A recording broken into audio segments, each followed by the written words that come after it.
Hello friends, this is Malki Sharma and welcome on my YouTube channel Biology by Malki Sharma। तो friends जो हमारा आज का topic होगा वो होगा replication DNA replication in prokaryote DNA replication in prokaryote. जो हमारा आज का टॉपिक होगा डीएनए रेप्लिकेशन इन प्रोकैरियोट। और प्रोकैरियोट के अंदर भी हम इसका मॉडल ऑर्गेनिज्म देखेंगे और वो मॉडल ऑर्गेनिज्म क्या आपका एस्चेरिचिया कोलाई। ई कोलाई के अंदर किस प्रकार का आपका डीएनए रेप्लिकेशन होगा वो हम स्टडी करेंगे। तो जैसे कि हमें पता है हमारी पिछली वीडियोस के अंदर हमने देखा है कुछ की पॉइंट्स थे डीएनए रेप्लिकेशंस के लिए, उन की पॉइंट्स को हमने अच्छे से पढ़ा है। तो इस वीडियो को देखने से पहले you should watch the these की पॉइंट्स। ओके, तो आप उन की पॉइंट्स को पढ़ें, उसके बाद ही आप इस वीडियो को देखें। सो जो हमारे आज के टॉपिक होंगे डीएनए रेप्लिकेशंस के, वो कौन कौन से हम आज जो टॉपिक स्टडी करने जा रहे हैं या पढ़ेंगे। तो हमारा पहला जो पॉइंट होगा वो होगा ओरिजिन ऑफ रेप्लिकेशन। कि ये ओरिजिन ऑफ रेप्लिकेशंस क्या होता है, जिसको हम शॉर्ट में ओरी भी बोल सकते हैं। ओके, क्या होगा। उसके बाद रेप्लिकॉन, ये रेप्लिकॉन क्या होता है भाई, ओरिजिन ऑफ रेप्लिकेशंस क्या होगा, फिर ये रेप्लिकॉन क्या होगा। फिर थ्री ग्रुप ऑफ साइंटिस्ट थे, थ्री ग्रुप ऑफ साइंटिस्ट ने एक रेप्लिकॉन मॉडल दिया है, रेप्लिकॉन मॉडल दिया है ऑफ रेप्लिकेशन इनिशिएशन। कि जैसे रेप्लिकेशन आपको इनिशिएट करवानी है, उस रेप्लिकेशन को इनिशिएट करवाने के लिए थ्री ग्रुप साइंटिस्ट ने दिया है replicon model of replication initiation. उसके बारे में हम क्या करेंगे, स्टडी करेंगे, पढ़ेंगे। उसके बाद वही क्या है कि जो रेप्लिकेशन है, रेप्लिकेशन करवाने के लिए स्टेप्स इन्वॉल्व होते हैं, या 3 स्टेप्स के अंदर आपकी जो बेसिकली है रेप्लिकेशन आपका प्रोसीड होता है या होता है। तो वो सबसे पहला स्टेप कौन सा है, जैसे उसके अंदर आपका है इनिशिएशन, है ना। तो वही इनिशिएशन क्या होता है, इनिशिएशन में क्या हुआ, जो आपकी इनिशिएशन प्रोटीन होंगी, इनिशिएशन प्रोटीन आएंगी और वो पर्टिकुलर साइट के ऊपर आके डीएनए को रिकॉग्नाइज करेगी और उसके साथ क्या कर देगी, बाइंड कर देगी, और फर्दर जो एक्टिविटी है आपकी क्या हो जाएंगी, स्टार्ट हो जाएंगी। ओके, वो इनिशिएशन है।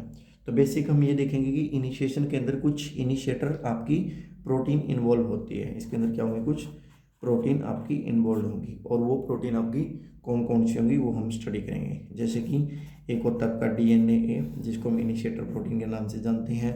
दूसरी आपकी डीएनए बी, और इसको हम क्या बनेंगे, डीएनए हेलिकेज के नाम से भी जानते हैं। डीएनए हेलिकेज के नाम से भी इस प्रोटीन को हम जानते हैं। तीसरी प्रोटीन क्या होगी भैया आपकी, जैसे डीएनए, जिसको सी बोलेंगे, और इसको हम हेलिकेज लोडर के नाम से भी जानेंगे। इसके बारे में देखेंगे या स्टडी करेंगे। उसके बाद जो हम देखेंगे या दूसरी प्रोटीन जो होगी वो आपकी सिंगल स्टैंडर्ड बाइंडिंग प्रोटीन। जो नेक्स्ट प्रोटीन होगी हमारी वो होगी सिंगल स्टैंडर्ड बाइंडिंग प्रोटीन। और ये जो सिंगल स्टैंडर्ड बाइंडिंग प्रोटीन है किस प्रकार से कार्य करेगी वो देखेंगे। उसके बाद जो नेक्स्ट प्रोटीन होगी आपकी डीएनए जी इसको बोलते हैं, या फिर प्राइमेज। डीएनए जी या प्राइमेज, इस प्रोटीन का क्या काम है बेसिकली, कैसे कार्य करेगी वो हम देखेंगे भाई। ओके, उसके बाद जो इनिशिएशन जब खत्म हो जाएगा तो नेक्स्ट हमारा पॉइंट क्या होगा भाई, नेक्स्ट पॉइंट आपका क्या होगा, इलोंगेशन का होगा। इलोंगेशन, अब इलोंगेशन में क्या होगा भाई, किस प्रकार से आपका लीडिंग स्ट्रैंड बनेगा, किस प्रकार से लैगिंग स्ट्रैंड बनेगा, क्या आपका ओकाज़की फ्रेगमेंट होता है, किस प्रकार से इसका सिंथेसिस होगा। डीएनए पॉलीमरेज का क्या काम है भाई, है ना। डीएनए लाइगेज क्या करेगा, ये सारी चीज़ें हम इसके अंदर देखेंगे। इसके अंदर भी भाई क्या होती है, कुछ प्रोटीन्स आपकी क्या होंगी, इन्वॉल्व होंगी, है ना। वो प्रोटीन आपकी कौन कौन सी हो सकती है भाई, जैसे कि डीएनए पॉलीमरेज। और ये जो डीएनए पॉलीमरेज है वो डीएनए पॉलीमरेज फर्स्ट के बारे में भी देखेंगे, डीएनए पॉलीमरेज थर्ड के बारे में भी देखेंगे। ओके, डीएनए पॉलीमरेज के बाद हम देखेंगे सिंगल स्टैंडर्ड बाइंडिंग प्रोटीन भी इसके अंदर इन्वॉल्व होती है। उसके बाद इसके अंदर डीएनए गायरेज भी आपका इन्वॉल्व होगा, डीएनए गायरेज के बाद इसके अंदर आपका नेक्स्ट जो इन्वॉल्व होगा वो आपका डीएनए लाइगेज। ये सारी प्रोटीन्स आपकी इलोंगेशन के अंदर आपकी कार्य करेंगी, कैसे करेंगी वो सारी चीज़ें भी हम आज के लेक्चर के अंदर देखने जा रहे हैं। और जो नेक्स्ट और जो लास्ट जो स्टेप्स होगा आपका डीएनए रेप्लिकेशंस का, दैट इज़ टर्मिनेशन, वो होगा आपका टर्मिनेशन। और इस टर्मिनेशन के अंदर भी वही ग्रुप ऑफ प्रोटीन कार्य करती हैं, जैसे कि एक होता है आपका ट्रस प्रोटीन, ट्रस प्रोटीन काम करेगी भाई। ट्रस प्रोटीन के बाद एक जो बहुत ज़्यादा महत्वपूर्ण है वो आपका है टोपो आइसोमरेज। टोपो आइसोमरेज इसको बोलते हैं डीएनए टोपो आइसोमरेज, और यहाँ पे हम यूज़ करेंगे डीएनए टोपो आइसोमरेज 4। ये जो डीएनए टोपो आइसोमरेज 4 है, ये इसका क्या रोल है भाई, बेसिकली ये देखेंगे ओके टर्मिनेशन के अंदर ये आपका काम कंप्लीट होगा। उसके बाद जो नेक्स्ट और जो लास्ट आज का हम टॉपिक स्टडी करेंगे वो टॉपिक होगा आपका सुपर कॉइलिंग। बहुत ज़्यादा इंपॉर्टेंट है ये। सुपर कॉइलिंग क्या होता है, किस प्रकार से या किस कारण से सुपर कॉइलिंग क्रिएट होती है, वो कारण देखेंगे। उसके बाद सुपर कॉइलिंग वही दो प्रकार की होगी, पॉजिटिव सुपर कॉइलिंग होगी, एक आपकी होगी नेगेटिव सुपर कॉइलिंग, है ना। तो ये चीज़ भी हम स्टडी करेंगे कि पॉजिटिव सुपर कॉइलिंग कौन सी होती है और नेगेटिव सुपर कॉइलिंग आपकी कौन सी होती है। अब जैसे भी नाम से ही पता चल रहा है, इसके अंदर हम देख सकते हैं ओरिजिन का मतलब क्या होता है भाई, स्टार्ट। ओरिजिन का मतलब क्या होगा, स्टार्ट मतलब शुरुआत होगी, है ना। रेप्लिकेशन आपको पता ही है भाई कि जहाँ से रेप्लिकेशन स्टार्ट होती है ना, जहाँ से रेप्लिकेशन स्टार्ट होती है उसको हम क्या बोलेंगे, ओरिजिन ऑफ रेप्लिकेशन। जो साइट है या जो रीजन है जहाँ से जो आपकी रेप्लिकेशन स्टार्ट होगी उस पॉइंट को या उस जगह को हम क्या बोलते हैं, ओरिजिन ऑफ रेप्लिकेशंस, है ना। तो ओरिजिन ऑफ रेप्लिकेशंस क्या होगी, site where replication is start. जहाँ से रेप्लिकेशन आपकी क्या होगी, स्टार्ट होती है, उसको हम क्या बोलते हैं, ओरिजिन ऑफ रेप्लिकेशंस। ओके, तो ये होता है आपका ओरिजिन ऑफ रेप्लिकेशन। तो जो ओरिजिन ऑफ रेप्लिकेशन है आपका बेसिकली जो प्रोकैरियोट है और जो यूकैरियोट है उनके अंदर अलग अलग मतलब पाया जाता है ना। उनके अंदर क्या होगा, अलग अलग ओरिजिन ऑफ रेप्लिकेशंस पाया जाएगा। और बेसिकली जो आपका ओरिजिन ऑफ रेप्लिकेशन है या फिर ओरी है वो आपकी जो प्रोकैरियोट है उसके अंदर सिंगल रेप्लिकॉन पाया जाता है। एक क्रोमोसोम के ऊपर सिंगल रेप्लिकॉन पाया जाएगा और उसी को हम बोलते हैं मोनो रेप्लिकॉनिक। और जो यूकैरियोट है उसके अंदर क्या पाया जाता है, मल्टीपल रेप्लिकॉन पाए जाते हैं या बहुत सारे रेप्लिकॉन पाए जाते हैं सिंगल क्रोमोसोम के ऊपर, तो उसको हम बोलते हैं मल्टीपल रेप्लिकॉनिक। ओके, तो ओरिजिन ऑफ रेप्लिकेशंस के बाद हम देखते हैं रेप्लिकॉन क्या होता है। उसके बाद हम देखेंगे, देखिए रेप्लिकॉन क्या होता है। रेप्लिकॉन भाई वो पर्टिकुलर साइट है, वो पर्टिकुलर साइट, ये जो साइट बोली है ना, ये पर्टिकुलर जो साइट है, ये पर्टिकुलर साइट है या फिर रीजन है जहाँ पे क्या हुआ था, जहाँ पे जो रेप्लिकेशन जहाँ पे जो रेप्लिकेशन हुई थी, है ना, वो particular site. Replicon is a particular site, वो पर्टिकुलर साइट है जहाँ पे जो आपकी रेप्लिकेशंस हुई थी, है ना। तो उसको हम क्या बोलते हैं, रेप्लिकॉन बोलते हैं। Replicon is a particular site where replication will be take place. Okay, तो जो रेप्लिकॉन है, अब हम रेप्लिकॉन के बारे में देखते हैं रेप्लिकॉन क्या है। तो भाई जो रेप्लिकॉन है ये आपका शेप या फिर साइज के आधार पे टू टाइप का होता है, टू टाइप का होगा। ओके, तो इसके अंदर जो फर्स्ट टाइप है वो आपकी क्या होगी, सर्कुलर। फर्स्ट होगी आपकी सर्कुलर और जो दूसरी टाइप है वो क्या आपकी लीनियर। तो जो रेप्लिकॉन है वो दो तरीके का हो सकता है भाई, एक तो सर्कुलर टाइप हो सकता है और दूसरा आपका क्या हो सकता है, लीनियर टाइप। अभी जो सर्कुलर टाइप ऑफ रेप्लिकॉन है ये बेसिकली पाया जाता है बैक्टीरिया के अंदर या फिर प्रोकैरियोट के अंदर। और ये जो लीनियर टाइप ऑफ आपका जो रेप्लिकॉन है ये पाया जाता है यूकैरियोट्स के अंदर, यूकैरियोट। और यूकैरियोट के अंदर हम देखें तो सैक्रोमाइसिस, यूकैरियोट में सैक्रोमाइसिस सेरेविशी के अंदर, सैक्रोमाइसिस सेरेविशी के अंदर ये आपका सैक्रोमाइसिस सेरेविशी के अंदर ये आपका पाया जाता है। ओके, सैक्रोमाइसिस सेरेविशी के अंदर ये आपका पाया जाता है और ये पाया जाता है बैक्टीरिया के अंदर। तो जैसे हमने बताया जो रेप्लिकॉन है बैक्टीरिया के अंदर वो क्या होता है आपका सर्कुलर होता है। ओके, तो देख लेते हैं भाई कैसे सर्कुलर होगा, इसका स्ट्रक्चर देखते हैं। इन्होंने बताया कि जो रेप्लिकॉन है बैक्टीरिया के अंदर या ई कोलाई के अंदर वो सर्कुलर है, तो ये आपका क्या होता है, सर्कुलर होता है। और जैसे ये वाला जो इतना पोर्शन है, इतने पोर्शन को हम क्या बोलते हैं, ओरी या फिर ori C, origin of replication of E coli, origin of replication of E coli. और ये हमारा क्या है, टर्मिनेटर रीजन और इसी टर्मिनेटर रीजन के ऊपर आपको क्या पाया जाता है, टस या टर सीक्वेंस आपके पाए जाते हैं, टस या टर प्रोटीन या सीक्वेंस आपके पाए जाते हैं। ओके, अब जो बैक्टीरियल जो सेल है, ये हमारी बैक्टीरियल सेल है।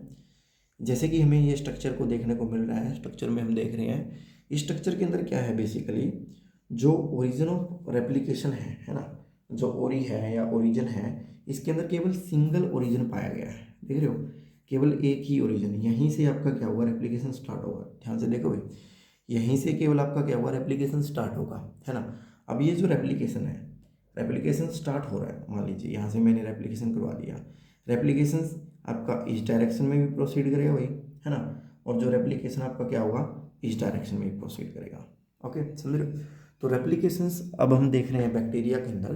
तो बैक्टीरिया के अंदर हमने दो चीज़ें देखी, बैक्टीरिया के अंदर हमने दो चीज़ें देखी कि जैसे कि हमारे पास ये डीएनए का सीक्वेंस था भाई, ये बैक्टीरियल क्रोमोजोम है, ये बैक्टीरियल क्रोमोजोम में ये हमारा क्या है, ओरी साइट है, that is a ori site, ori region of replication of E coli. Okay, और ये हमारा क्या है, टर्मिनेटर रीजन। ओके, जहाँ पे क्या होता है, टर्मिनेशन होता है, तो इसको हम बोलते हैं टर्मिनेटर, है ना।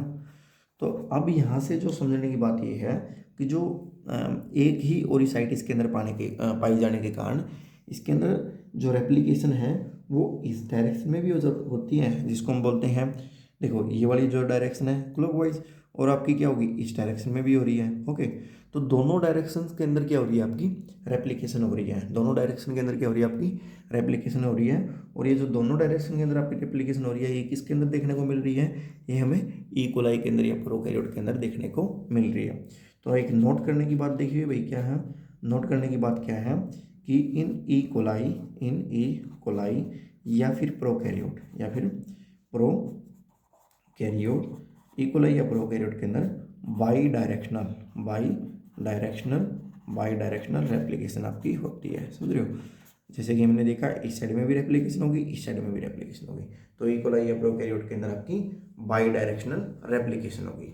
ओके, तो पहला पॉइंट तो हमने ये नोट किया। एक दूसरा पॉइंट इसके अंदर नोट करने का ये है कि मान लीजिए हमारा एक सिंगल क्रोमोजोम है, this is a single chromosome. तो ये जो हमारा सिंगल क्रोमोजोम है, इसके ऊपर केवल एक ही रेप्लिकॉन पाया जाता है। सिंगल क्रोमोजोम के अंदर केवल एक ही रेप्लिकॉन पाया जाता है, और एक रेप्लिकॉन होने के कारण ही हम इसको मोनो रेप्लिकॉनिक भी बोल सकते हैं। ओके, तो हम क्या बोलेंगे, दूसरा पॉइंट कि ई कोलाई के अंदर, इन ई कोलाई जो वन क्रोमोजोम है या फिर सिंगल क्रोमोजोम के ऊपर, जैसे वाला सिंगल क्रोमोजोम है, इसके ऊपर क्या होता है, ओनली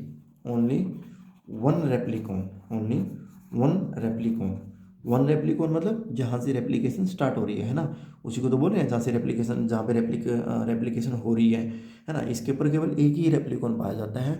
और इस एक रेप्लिकॉन को के होने के कारण जो ई कोलाई है, उसको इस सेल को हम क्या बोल सकते हैं, मोनो रेप्लिकोनिक सेल,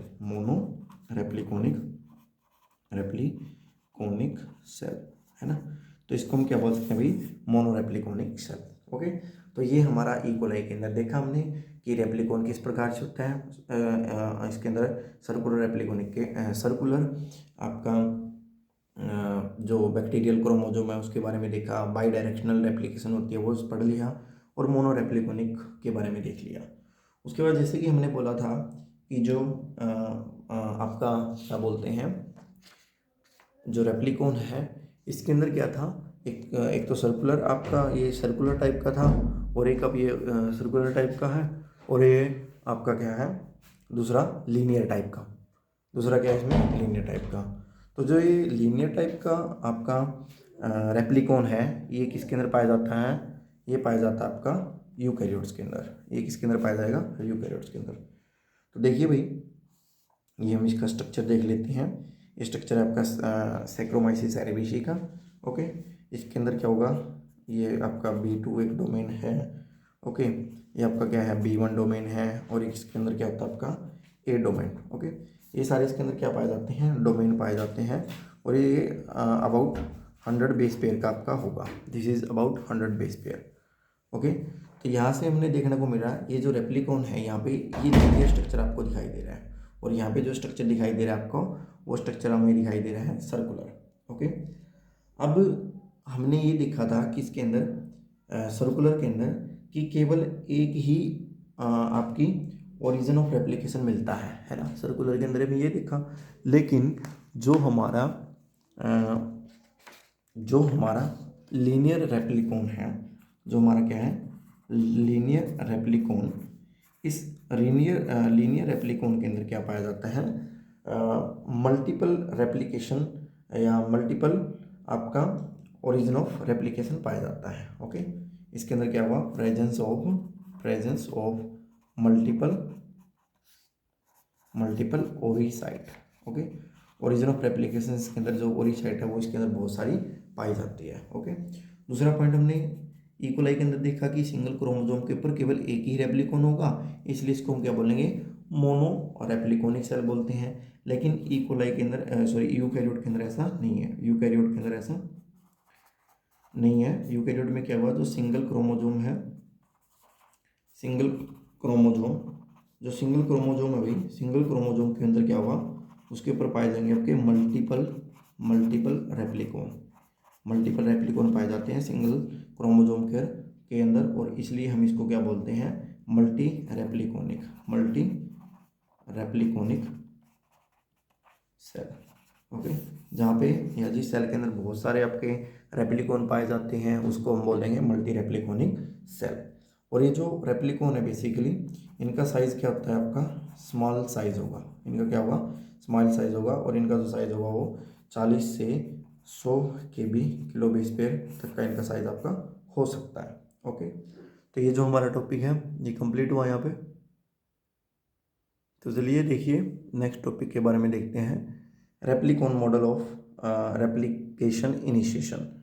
अब देखिए जैसे जो ये रेप्लिकॉन टर्म है, ये रेप्लिकॉन टर्म भी ये 3 साइंटिस्ट थे, इन 3 साइंटिस्टों ने इसकी टर्म या जो रेप्लिकॉन के बारे में बताया था। तो एक रेप्लिकॉन मॉडल दिया, रेप्लिकेशन इनिशिएशन किस प्रकार से आपका रेप्लिकेशन स्टार्ट होगा उसके लिए एक रेप्लिकॉन मॉडल प्रोवाइड किया। किसने प्रोवाइड किया भाई 3 ग्रुप ऑफ साइंटिस्ट थे, 3 ग्रुप ऑफ साइंटिस्ट ने इसको प्रोवाइड किया 1963 के अंदर। 1963 के अंदर कौन कौन से साइंटिस्ट थे भाई, पहला साइंटिस्ट है इसके अंदर फ्रैंकोइस जैकोब,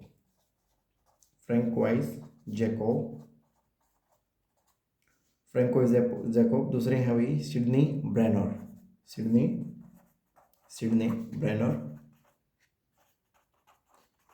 और जो तीसरे साइंटिस्ट थे जैक्यूज क्यूजिन।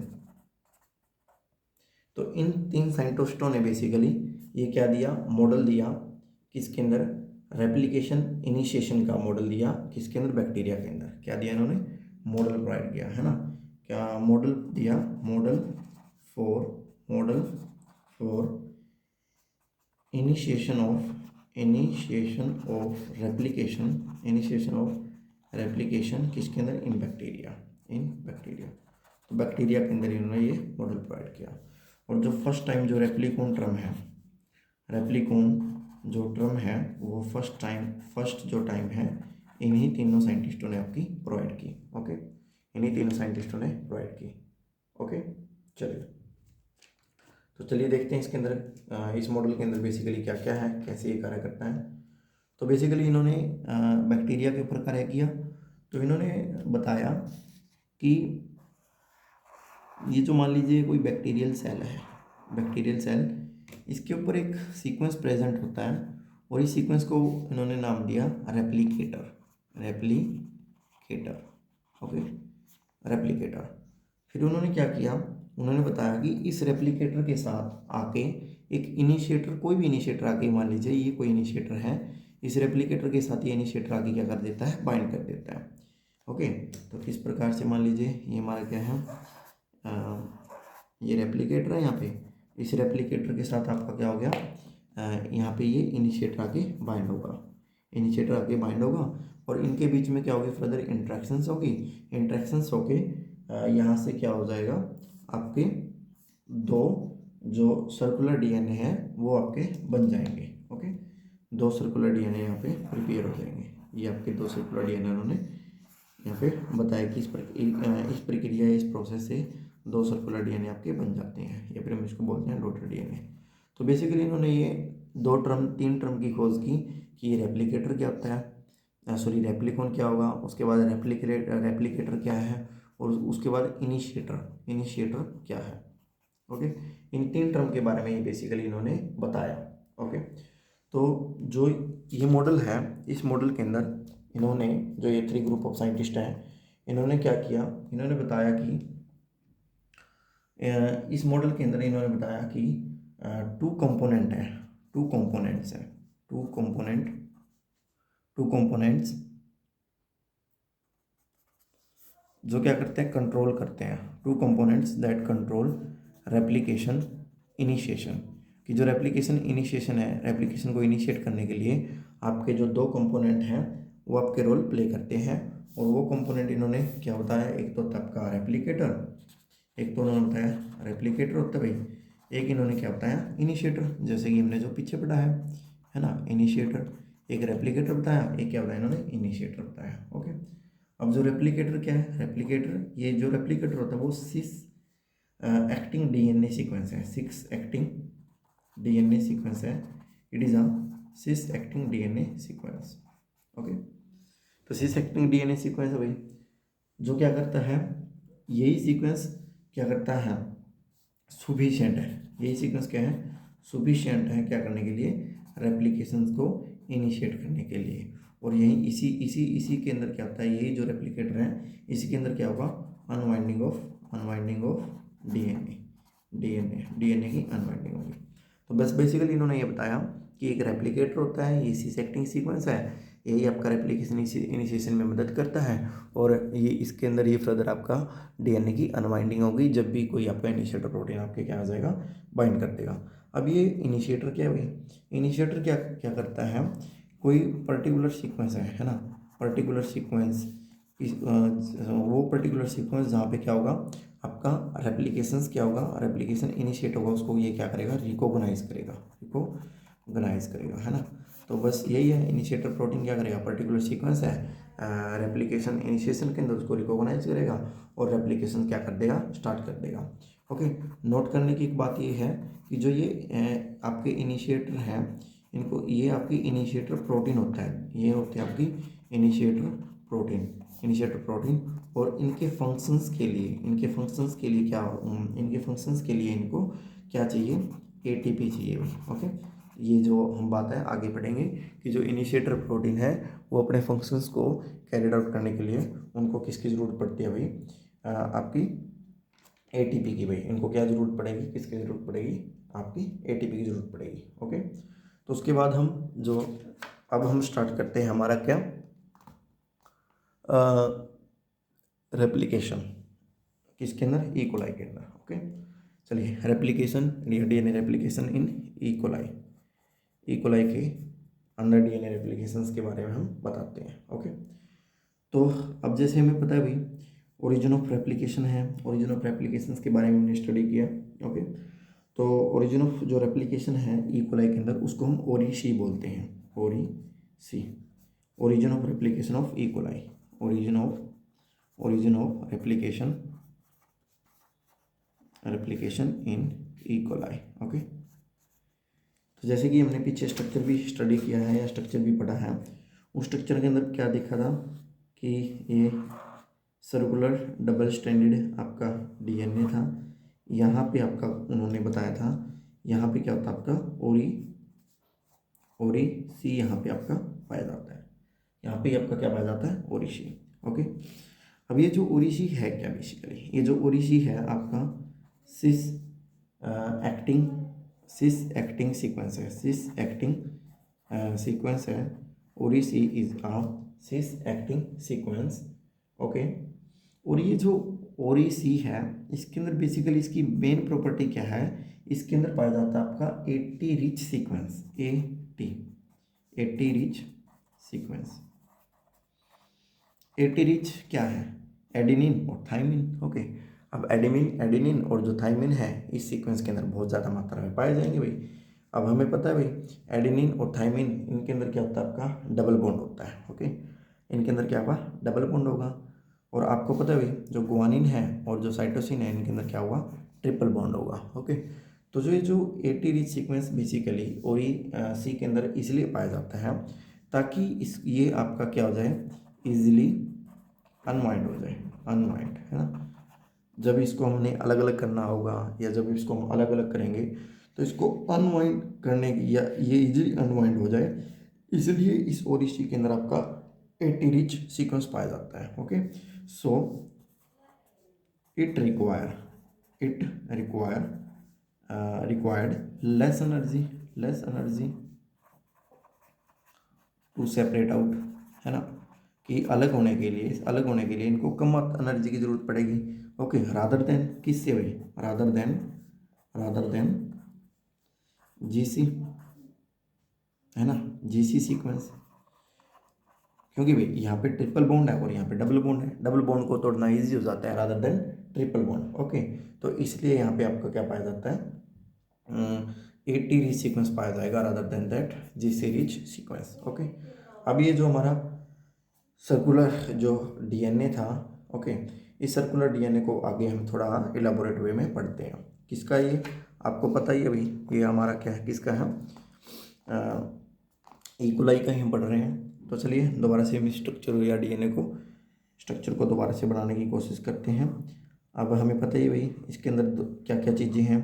ये वाला जो पोर्शन है that is a ori C, origin of replication, और ये वाला जो पोर्शन है ये आपका टर्मिनेटर है, टर्मिनेटर रीजन, ये हमारा है टर्मिनेटर रीजन। ओके, अब हम क्या करते हैं भाई, ये वाला ओरिजिन ऑफ रेप्लिकेशन वाला जो पोर्शन है, इस पोर्शन को हम क्या करते हैं भाई, जूम आउट करते हैं। ओके, इस पोर्शन के अंदर हमें क्या देखने को मिलेगा, चलिए हम देखने की कोशिश करते हैं। और ये बेसिकली हम किसके अंदर देखने जा रहे हैं, ई कोलाई के अंदर देखने जा रहे हैं। ओके, तो जब हमने इसका स्ट्रक्चर देखा तो हमें 245 बेस पेयर 245 बेस पेयर एक सीक्वेंस देखने को मिलता है। ओके, 245 बेस पेयर एक सीक्वेंस देखने को मिलता है। ओके, और इस सीक्वेंस में भी बेसिकली क्या क्या चीज़ें हैं वो देखते हैं। ओके, तो इस सीक्वेंस में भी भाई आपको दो प्रकार की सीक्वेंस देखने को मिलेंगे। एक प्रकार के एक सीक्वेंस को हम बोलेंगे 1 2 3 4 5, एक भी सीक्वेंस को हम बोलते हैं 9 नंबर सीक्वेंस, इसको हम 9 नंबर सीक्वेंस बोलेंगे। ओके, और इस वाले सीक्वेंस को हम क्या बोलेंगे, 13 नंबर सीक्वेंस बोलते हैं। ओके, इसको हम 9 नंबर और 13 नंबर क्यों बोलते हैं, चलिए वो भी जानने की कोशिश करते हैं भाई। ओके, ये हमारा क्या है, जो मैं रेड पेन के साथ कर रहा हूँ that is A 9 number sequence, और ये जो ब्लू के साथ है वो आपका क्या है, आपका 13 नंबर सीक्वेंस। पोलैरिटी इसकी रहेगी 5 to 3 and that is A 3 to 5। Okay, चलिए अब हम पहले ये बताते हैं कि जो ये पूरा जो ई कोलाई के अंदर जो आपका डबल स्टैंडर्ड डीएनए है, जो ओरिजिन ऑफ रेप्लिकेशंस को उठा के हम देख रहे हैं, ये जो होता है आपका 245 बेस पेयर का होगा, this is a 245 base pair. Okay, और ये जो सीक्वेंस आपको दिखाया यहाँ पे जो सीक्वेंस दिखाया जा रहा है, इस सीक्वेंस को मैं थोड़ा सा आगे इलेबोरेट वे से करके दिखाता हूँ आपको बेसिकली ये होता क्या है। ओके, जो मैं ये लिख रहा हूँ ये एक सीक्वेंस है, इस सीक्वेंस को याद नहीं करना, बेसिकली जस्ट आपको समझाने के लिए बताया जा रहा है। GATCTATTTA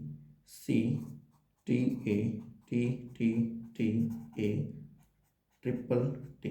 ओके, और फिर मैंने इस वाले सीक्वेंस को भी आपको दिखा देता हूँ खोल पे।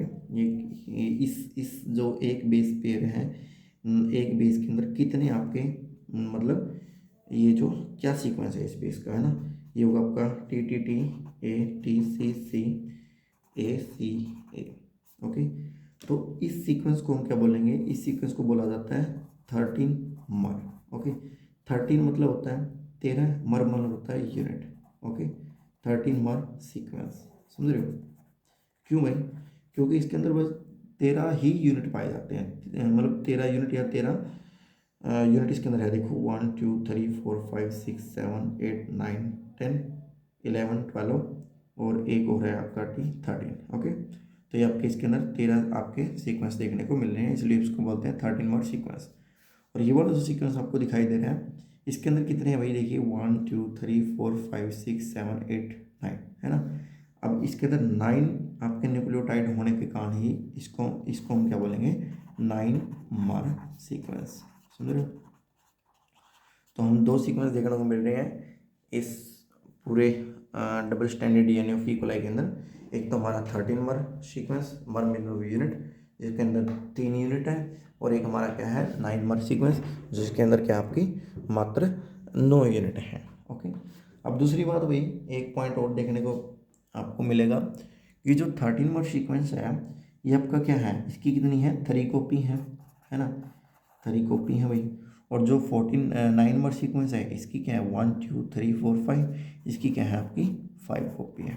ओके, तो ये 5 बार 5 टाइम रिपीट हो रहा है, और ये हमारा जो 13 मर सीक्वेंस है वो आपका क्या है, आपका बेसिकली वो आपका 3 टाइम रिपीट हो रहा है। ओके, ये पॉइंट हमने यहाँ पे देखते हैं। ओके, उसके बाद देखिएगा भाई, जो हमारा 13 बेस पेयर या 13 मर जो सीक्वेंस होता है, इस 13 मर सीक्वेंस के अंदर एक महत्वपूर्ण पॉइंट हम ये देखेंगे, इसके ऊपर पाया जाता है भाई 80 रिच सीक्वेंस, 80 रिच सीक्वेंस पाया जाता है। ओके, जो हम पीछे वो देख के आए थे ना कि ओरी के अंदर 80 रिच सीक्वेंस पाया जाता है, वो 80 रिच सीक्वेंस आपका पाया जाता है किसके अंदर, 13 मर सीक्वेंस के अंदर। और 80 रिच सीक्वेंस आपको पता है वो इजीली क्या हो जाता है, आपका ब्रेक हो जाता है। ओके, उसके बाद हम बात करते हैं 9 नंबर सीक्वेंस की। अब ये 9 नंबर सीक्वेंस होता क्या, 9 नंबर सीक्वेंस के ऊपर ही हमारी एक इनिशिएटर प्रोटीन होगी, इनिशिएटर प्रोटीन। वो इनिशिएटर प्रोटीन कौन सी है भाई, जैसे कि आपकी DNA। 9 नंबर सीक्वेंस के अंदर ही ये आपके DNA प्रोटीन आके क्या हो जाती है, बाइंड होगी।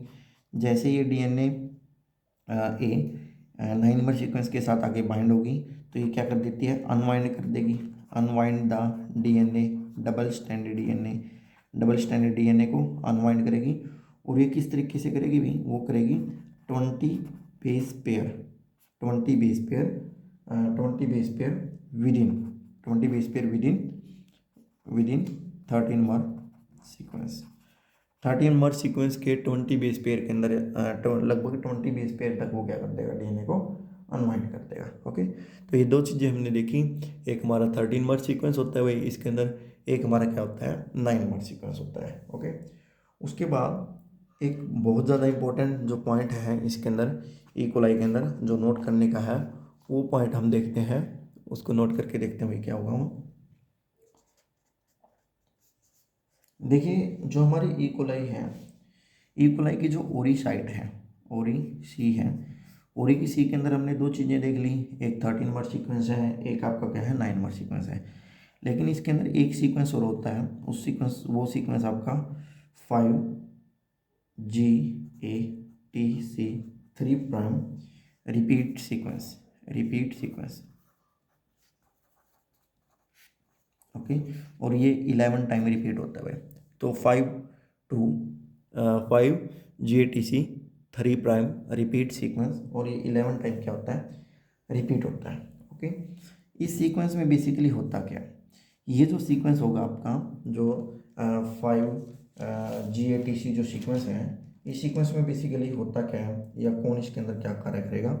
इसके अंदर भी एक इंजाइम है, उस इंजाइम का नाम है डैम मिथाइल ट्रांसफरेज। उस एंजाइम का नाम क्या है, dam methyl transferase.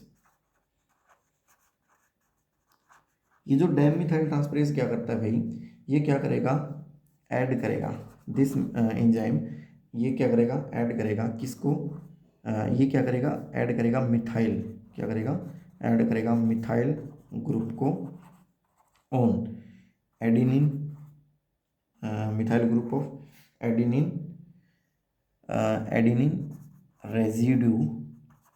Residue on 5,2-GATC3। ये जो एडेनिन है, इस एडेनिन को क्या कर देगा, मिथाइलेटेड कर दिया, मतलब इसके ऊपर क्या लगा दिया, CH3 ग्रुप लगा दिया। और जैसे ही अब आपको पता है भी, जैसे मैं 2 स्टैंड बना लेता हूँ, एक ये स्टैंड है और एक ये स्टैंड है, इसके ऊपर भी GATC मिलेगा, है ना, इसके अंदर भी क्या मिलेगा, GATC मिलेगा। ये जो ए है इसके ऊपर इन्होंने क्या लगा दिया, मिथाइल लगा दिया, इसके ऊपर इन्होंने क्या लगा दिया, मिथाइल लगा दिया।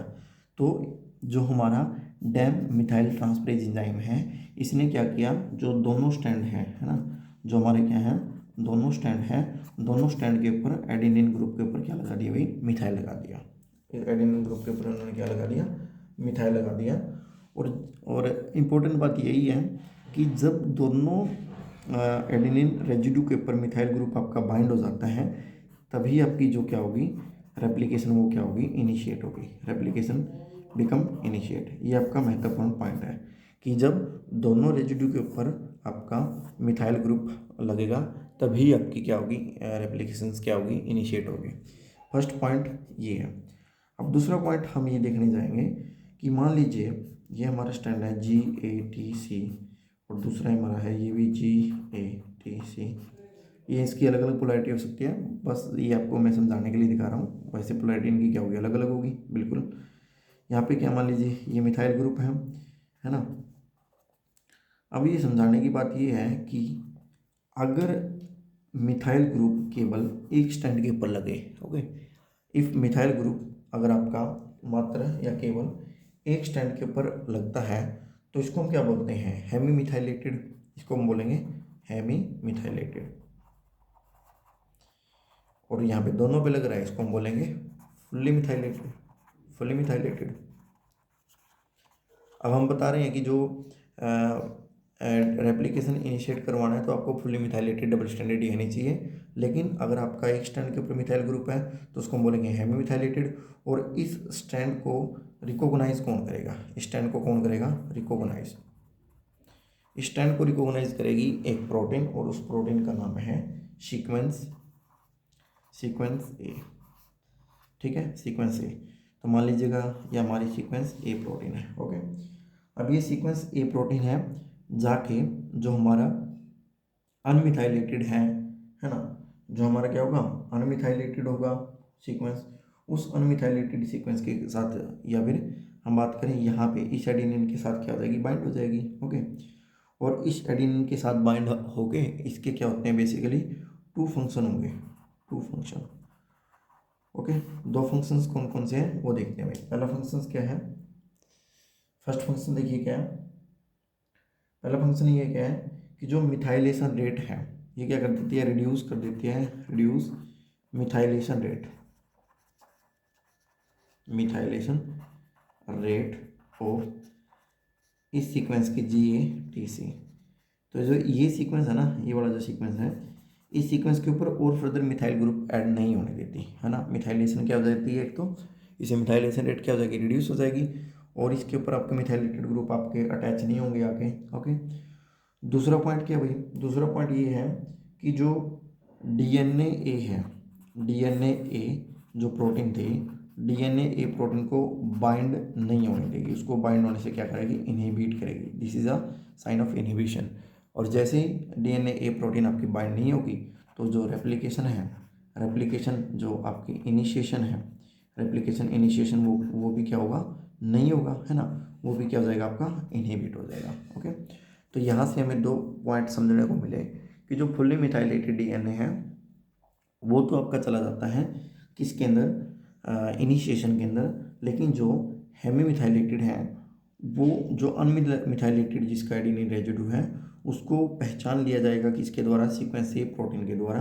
और ये सीक्वेंस ए प्रोटीन क्या करेगी, मिथाइलेशन, पहली पॉइंट तो ये मिथाइलेशन रोक देगी इसके ऊपर मिथाइलेशन नहीं होगा, और मिथाइलेशन नहीं होगा, दूसरा पॉइंट ये कि जो DNA प्रोटीन है उसको बाइंड होने से रोक देगी। और कुल मिला के ये पता चलता है कि जो हेमी मिथाइलेटेड है वो जो आपका सीक्वेंस है वो किसके अंदर नहीं जाता, और रेप्लिकेशन इनिशिएशन के अंदर आपका नहीं जाएगा। चलिए, तो अब हम जो है प्रोसीजर है कि किस प्रकार से आपका DNA रेप्लिकेशंस प्रोसीड करता है वो होगा, उसको हम देखने की कोशिश करते हैं। तो हमने जैसे देखा कि इनिशिएशन, इलोंगेशन और टर्मिनेशन होता है। तो सबसे पहला जो हम पॉइंट स्टार्ट करने जा रहे हैं वो आपका क्या होगा, इनिशिएशन का ही होगा, है ना। तो देखेंगे इनिशिएशन के अंदर आपका बेसिकली क्या क्या होगा भाई।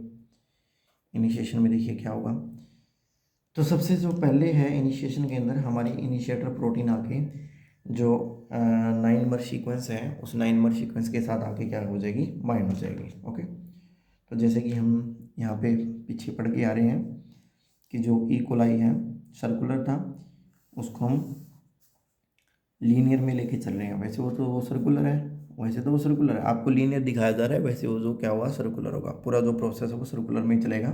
लेकिन समझाने के लिए हम क्या कर रहे हैं, लीनियर देख रहे हैं। ओके, 1 2 3 4 5, 1 2 3।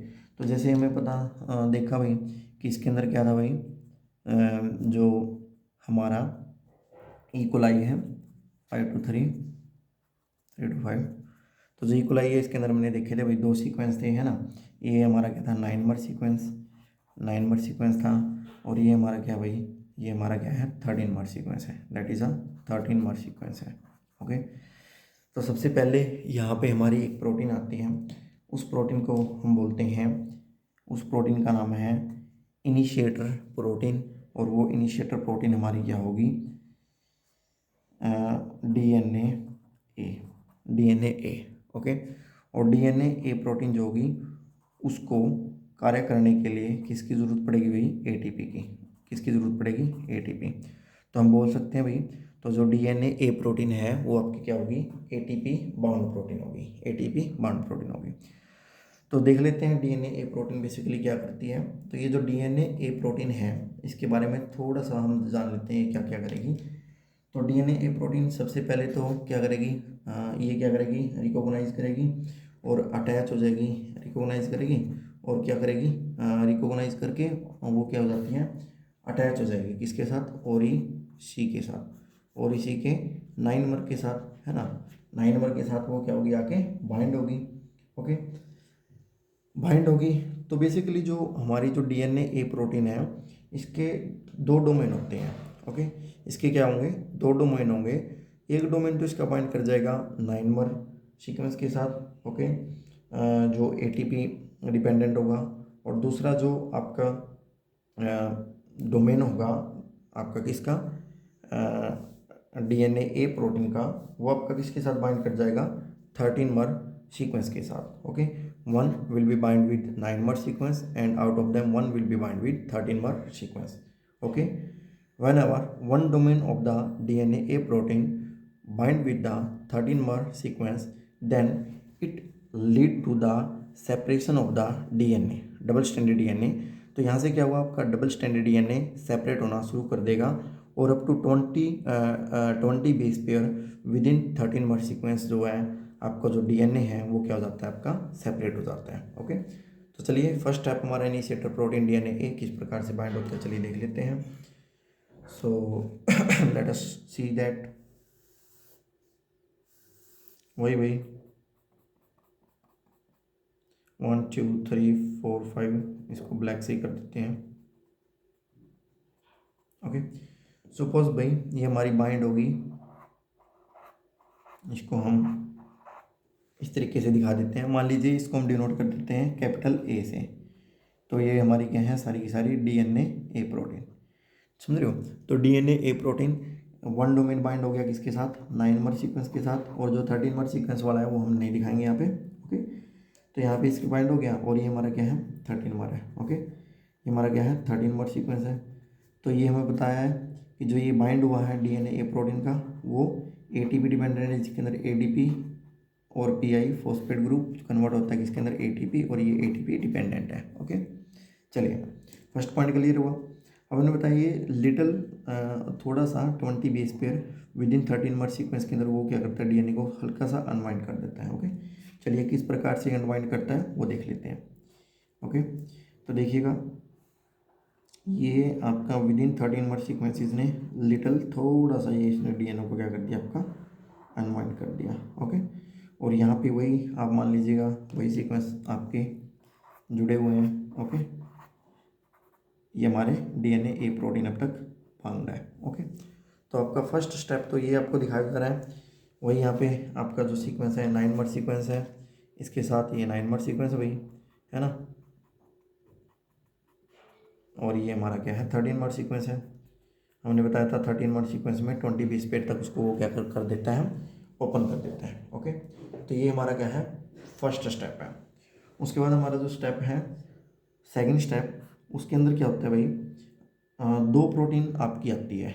एक तो होती है आपकी डीएनए हेलिकेज, एक प्रोटीन का नाम है डीएनए हेलिकेज। डीएनए हेलिकेज को हम डीएनए बी प्रोटीन के नाम से जानते हैं। दूसरी हमारी क्या है, DNA helicase loader, DNA helicase loader, और इसको हम डीएनए बी, डीएनए सी प्रोटीन के नाम से भी जानते हैं। अब ये जो हेलिकेज है, हेलिकेज बेसिकली है क्या, हेलिकेज है क्या? ओके, तो जो हेलिकेज है ये 6 सब यूनिट प्रोटीन है। सबसे पहले तो ये हम देखेंगे ये क्या है, 6 सब यूनिट प्रोटीन है, मतलब 6 सब यूनिट से मिलकर बना है, तो इसलिए हम इसको क्या बोलेंगे, 6 सब यूनिट प्रोटीन है। ओके, इसको भी कार्य करने के लिए किसकी जरूरत पड़ेगी, एटीपी की जरूरत पड़ेगी। ओके, और ये रिंग लाइक स्ट्रक्चर है, रिंग लाइक स्ट्रक्चर में आपकी प्रोटीन पाई जाती है। ठीक है, 3 इसकी प्रॉपर्टी हैं जो हमने देखी। तो सुपोज एक हम इसको डायग्रामेटिकली समझने की कोशिश करते हैं। ये मान लीजिएगा हमारा क्या है, हेलिकेज लोडर है। हेलिकेज लोडर के ऊपर ये हमारी क्या है, 1 2 3 4 5 6। ओके, ये हमारी क्या है, डीएनए हेलिकेज। ये क्या आपका हेलिकेज, ये हमारी हेलिकेज है डीएनए, और ये हमारा क्या है, हेलिकेज लोडर। अब जैसे ही हमारी डीएनए ए प्रोटीन आती है, डीएनए ए प्रोटीन 9 नंबर सीक्वेंस के साथ बाइंड हो जाती है। और एक इसका फंक्शंस ये है डीएनए प्रोटीन का, कि वो जो नेक्स्ट प्रोटीन है डीएनए रेप्लिकेशंस की, उनको क्या करती है, ये रिक्रूट करती है, या इनको क्या करती है, वो बुलाती है कि वो आके भी इसके साथ क्या हो जाए, आपकी अटैच हो जाए। ओके, तो अब ये जो हमारी हेलिकेज है और हेलिकेज लोडर है, ये हमारे किस प्रकार से इस सीक्वेंस के साथ आगे जाके अटैच होगी वो भी देख लेते हैं। चलिए, तो देखिए वही हमारा डबल स्ट्रैंडेड डीएनए हल्का सा वाइंड अप है इस तरीके से। अभी भी वही सीक्वेंस यहाँ पे आपके बाउंड है, हम इसको दिखा देते हैं, वही हमारे ए मतलब डीएनए ए प्रोटीन आपकी। ओके, अब हमने बताया कि आपकी कौन सी हेलिकेज, डीएनए हेलिकेज यहाँ पे बाइंड हो रही है ना, तो सबसे पहले हमारा आएगा helicase loader. Okay, helicase loader आया, हेलिकेज लोडर के ऊपर हमारी ये 6 सब यूनिट प्रोटीन है भाई, 1 2 3 4 5 6 सब यूनिट प्रोटीन ये आपकी आगे अटैच हो जाती है। ओके, ये जो प्रोटीन होगी वो दोनों स्टैंड के ऊपर आगे ऐसे अटैच हो जाएगी। ओके, तो इस तरीके से ये दोनों स्टैंड के ऊपर आपकी अटैच होती हुई दिखाई दे रही है। ओके, तो नेक्स्ट स्टेप हमने ये देखा कि किस प्रकार से ये दोनों प्रोटीन आपकी अटैच हुई। दूसरा हमने बताया कि जो हेलिकेज, डीएनए हेलिकेज है, वो क्या है भाई, उसको क्या चाहिए, उसको क्या चाहिए आपका, उसको भी एटीपी चाहिए, तो एडीपी प्लस पीआई, वो इसको क्या देंगे, एटीपी देंगे, और ये एटीपी की मदद से ये इसके साथ एक डीएनए स्ट्रैंड के साथ इस तरीके से ये आपकी बाइंड हो जाएंगे। ओके, तो ये हमारा तीसरा पॉइंट था जिसके अंदर हेलिकेज और हेलिकेज लोडर आपके अटैच हुए।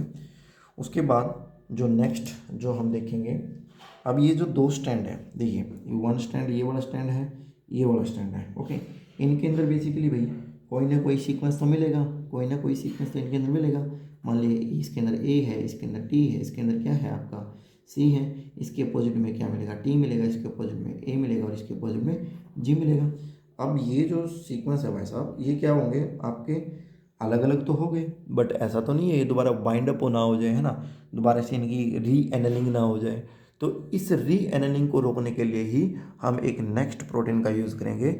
उस प्रोटीन का नाम है SSB, that is a single standard binding protein. तो इसके अंदर कौन सी प्रोटीन ऐड हो रही है अब, SSB, जिसको हम बोलते हैं सिंगल स्टैंडर्ड बाइंडिंग प्रोटीन। एक स्टैंड, नाम से पता चला है सिंगल स्टैंडर्ड, एक स्टैंड के साथ जाके वो क्या हो जाएगी, बाइंड हो जाएगी। ओके, एक स्टैंड के साथ वो जाके क्या हो जाएगी, बाइंड हो जाएगी, और इसी को हम बोलते हैं single standard binding protein. Okay, चलिए देखते हैं किस प्रकार से आपकी कार्य करेगी। वही हमारा सीक्वेंस बना लेते हैं, पहले हम देखते हैं। देखो डबल स्टैंड डीएनए है। ओके ओके, चलिए, तो वही जैसे यहाँ पे हमने देखा था, ये हमारी वही डीएनए ए अभी तक इसके साथ बाइंड है। ये हमारा क्या है भाई, हेलिकेज लोडर है। हेलिकेज लोडर के ऊपर 6 सब यूनिट आपकी 1 2 3 4 5 6 हमारा हेलिकेज आपका पाया जा रहा है या हेलिकेज उसके ऊपर प्रेजेंट है। उसके बाद हमने ऐड किया, क्या ऐड किया था भाई, single standard binding protein add किया था, सिंगल स्टैंडर्ड बाइंडिंग प्रोटीन। और ये जो सिंगल स्टैंडर्ड बाइंडिंग प्रोटीन है ये आपकी क्या है, ये प्रोटीन आपकी टेट्रामेरिक होती है। ये भी आपकी क्या होती है, टेट्रामेरिक सब यूनिट। ये भी आपकी क्या है, टेट्रामेरिक।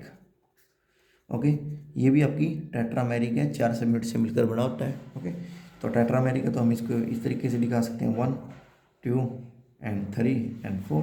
तो ये 4 सब यूनिट से मिलकर बनाया है ना।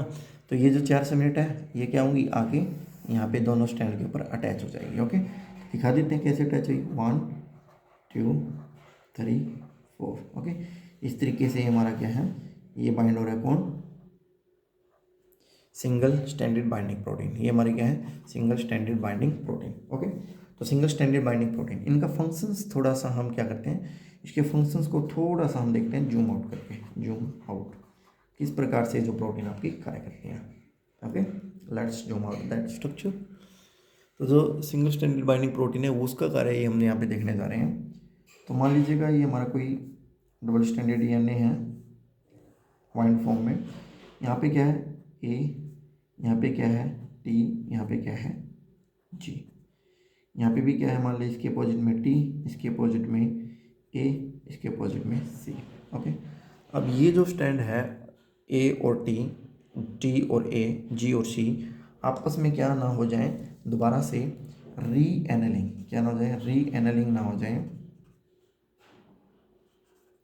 इसको क्या करने के लिए, स्टॉप करने के लिए हमारी जो ये प्रोटीन है वो आती है और यहाँ पे बाइंड हो जाती है। ठीक है, सपोज ये टेट्रामेरिक सब यूनिट है तो इस प्रकार से आगे यहाँ पे बाइंड हो जाएंगी, इस प्रकार से आगे यहाँ पे ऐसे बाइंड हो जाएंगी। ओके, या फिर हम इसको थोड़ा सा और इलेबोरेट वे में देखें तो क्या होगा कि ये जो प्रोटीन है, जैसे कि ये प्रोटीन आपकी, ये हमारा क्या है, सिंगल स्टैंडर्ड डीएनए, ये हमारा सिंगल स्टैंडर्ड डीएनए है। इसके साथ ऐसे हमारी ये एसएसबी आके बाइंड हो जाएगी और ये जो सिंगल स्टैंडर्ड डीएनए है दोबारा से रीएनेलिंग नहीं होगा। ये हमारी क्या है, सारी की सारी एसएसबी है। ओके, तो समझ में आ गया हमारा सिंगल स्टैंडर्ड बाइंडिंग जो प्रोटीन है उनका क्या कार्य होगा। ओके, तो जैसे ही सिंगल स्टैंडर्ड बाइंडिंग प्रोटीन आई वो पूरा का पूरा सेटअप वही था। उसके बाद जो नेक्स्ट हमारा जो, तो जैसे ही सिंगल स्टैंडर्ड बाइंडिंग प्रोटीन आपकी आ जाती है तो जो हमारी नेक्स्ट प्रोटीन यहाँ पे ऐड होगी, वो जो प्रोटीन ऐड होगी आपकी उसको हम बोलते हैं आपका डीएनए प्राइमेस या फिर डीएनए जी या डीएनए प्राइमेस। अब ये जो बेसिकली प्रोटीन है क्या, ये प्रोटीन क्या करती है, जो हमारा ये जो सीक्वेंस है इस सीक्वेंस के ऊपर, उस सीक्वेंस के ऊपर क्या कर देती है, डीएनए आरएनए प्राइमर को क्या कर देती है, बाइंड करवा देती है।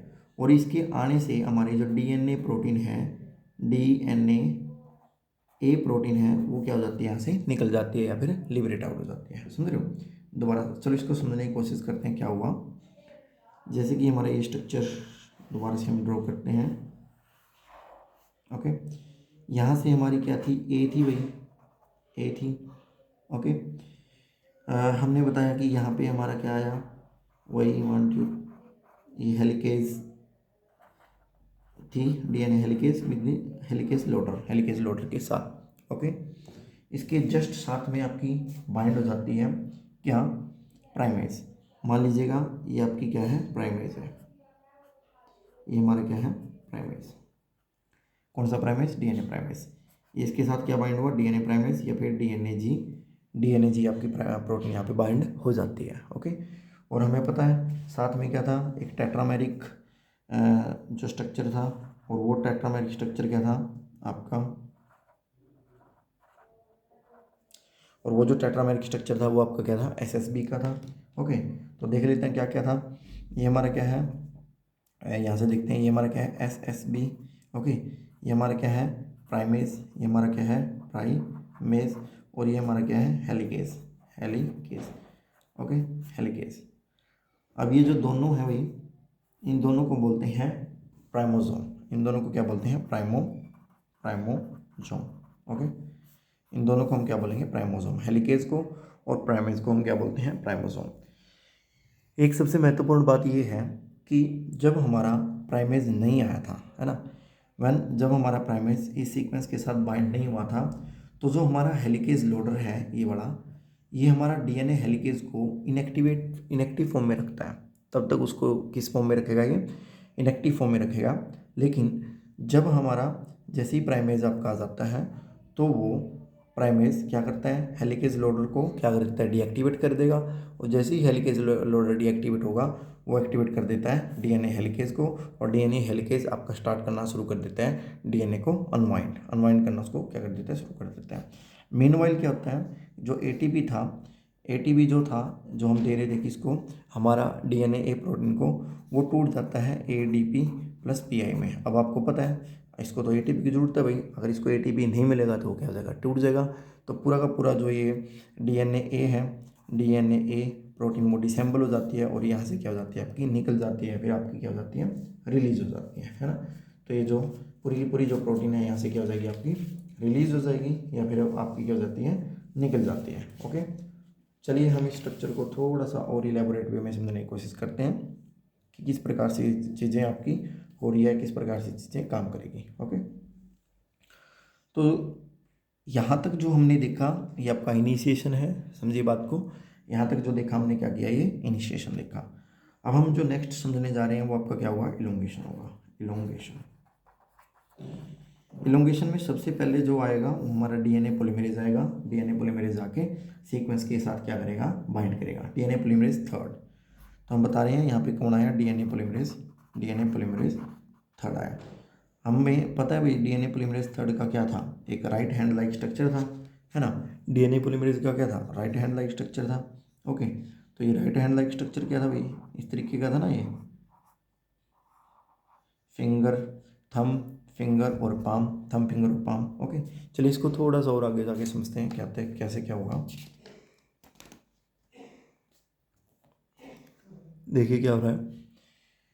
तो सबसे पहले हमारा ये स्टैंड था, समझो,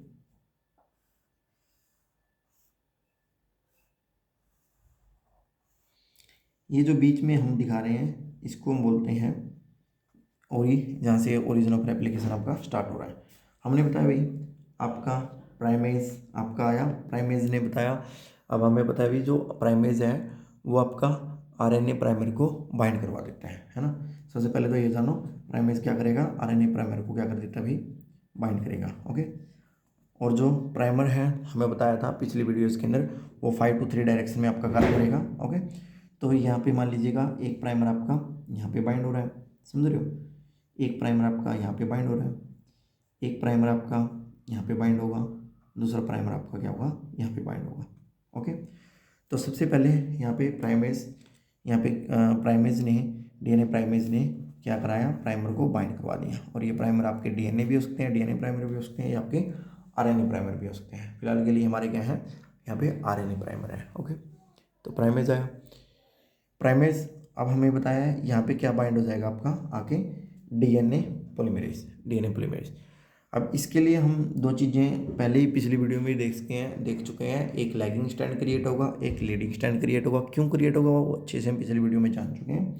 ओके, तो अब हम यहाँ पे जस्ट ये देखते हैं कि डीएनए पॉलीमरेज कहाँ कहाँ कैसे कैसे आगे बाइंड होगा। ओके, तो देखो भाई डीएनए पॉलीमरेज को बाइंड करवा देते हैं।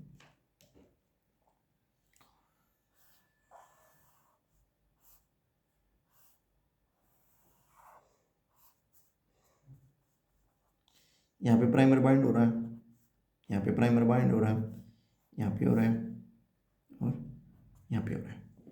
तो डीएनए पॉलीमरेज आया, तो जो डीएनए पॉलीमरेज है बेसिकली ऐसा है ना, यहाँ पे बाइंड हो गया। ओके, डीएनए पॉलीमरेज और क्या होगा भाई, यहाँ पे बाइंड हो जाएगा। ओके, डीएनए पॉलीमरेज यहाँ पे भी बाइंड होगा, समझ रहे हो। ये डीएनए पॉलीमरेज का स्ट्रक्चर हम ड्रॉ करने की कोशिश कर रहे हैं। तो इन चारों जगह पे डीएनए पॉलीमरेज ने आके क्या किया, बाइंड किया। ओके, जैसे ही बाइंड किया तो ये आपका न्यूक्लियोटाइड को ऐड करेगा। जैसे जैसे न्यूक्लियोटाइड ऐड होंगे तो इसने ये क्या कर दिया, डीएनए का सिंथेसिस कर दिया इस डायरेक्शन में। यहाँ पे इसने इस डायरेक्शन में डीएनए का सिंथेसाइज कर दिया, यहाँ पे इस डायरेक्शन में कर दिया, और यहाँ पे इस डायरेक्शन में कर दिया। अब हमें पता है जो डीएनए का सिंथेसिस है वो किस डायरेक्शन में होगा, 5 to 3 डायरेक्शन में। ये 5 to 3 है, पता है भाई, ये हमारा क्या है 5 से 3 में। ओके, लेकिन जैसे जैसे हमारी जो कंप्लीट जो मशीनरी थी, हेलिकेज था, है ना, वो आगे आगे यहाँ से अनवाइंड करता चला जाएगा। ओके, ये आगे आगे इसको और अनवाइंड करता जाएगा। तो देखिए इसको थोड़ा सा और अनवाइंड करके हम देखते हैं कैसा स्ट्रक्चर आपका क्रिएट होगा। ओके, चलिए हम देखते हैं, इसको थोड़ा और अनवाइंड किया है तो और अनवाइंड करने से ये आपका एक ऐसा स्ट्रक्चर क्रिएट हुआ है। ये ओरिजिन ऑफ रेप्लिकेशन है, जहाँ से ओरिजिन ऑफ रेप्लिकेशन स्टार्ट किया था। तो हमने देखा भाई यहाँ पे हमारा प्राइमर बाइंड हो चुका था, पहले यहाँ पे बाइंड हुआ था, लेकिन ये आगे बढ़ गया भाई, अब यहाँ पे प्राइमर बाइंड करवाना पड़ेगा, समझ रहे हो। यहाँ पे जो प्राइमर था, यहाँ पे प्राइमर ने सिंथेसिस कर दिया था यहाँ तक, लेकिन यहाँ पे प्राइमर बाइंड करने की ज़रूरत नहीं है, क्योंकि यही प्राइमर आगे आगे आगे आगे आगे क्या करता जाएगा, जैसे जैसे ये हेलिकेज आगे बढ़ता जाएगा इसको अनवाइंड करता जाएगा, ये आगे आगे सिंथेसाइज करता जाएगा। सेम एट इज यहीं पे है ना।